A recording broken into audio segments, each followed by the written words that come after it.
নমস্কার দর্শক বন্ধু, আমি জ্যোতিষ সম্রাট শ্রী শক্তি।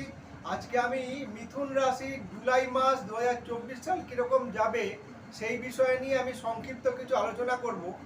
আজকে আমি প্রথমেই বলে রাখি যে মিথুন রাশির জাতক এবং জাতিকারা প্রচণ্ড বালক সুলভ স্বভাবের হয় এবং চঞ্চল প্রকৃতির হয় থাকে।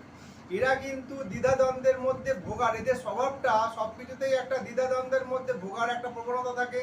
কোন কাজটা করবে আর কোন কাজটা করবে না সেটা করার ক্ষেত্রে কিন্তু সিদ্ধান্ত নেওয়ার ক্ষেত্রে প্রচণ্ড একটা দ্বিধাদ্বন্দ্ব কাজ করে।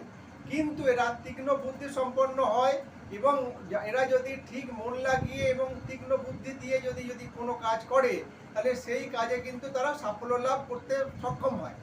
এবারে বলছি যে মিথুন রাশিতে বর্তমান সময়ে জুলাই মাসে রবি, বুধ এবং শুক্র রাশির ঘরে অবস্থান করে থাকার জন্য এরা কিন্তু প্রচণ্ড তীক্ষ্ণ বুদ্ধির দ্বারা বুদ্ধিমত্তার দ্বারা কিন্তু ব্যবসার দিকে বা কর্মের ক্ষেত্রে কিন্তু প্রচণ্ড উন্নতির শিখরে যাওয়ার একটা সম্ভাবনা থাকবে।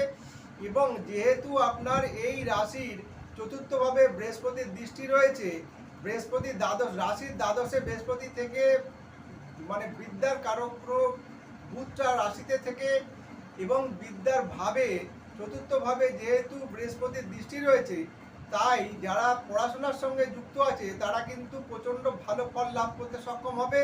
এবং যেহেতু আপনার এই রাশির ক্ষেত্রে হিসাবে দেখা যাচ্ছে যে দশম স্থানে আপনার শনি বসে আছে, দশম স্থানে শনি বসে থাকার জন্য কিন্তু আপনার আয় উন্নতির জায়গা কিন্তু যথেষ্ট ভালো হবে এবং হঠাৎ করেই কিন্তু অর্থপ্রাপ্তির যোগ লক্ষ্য করা যায়।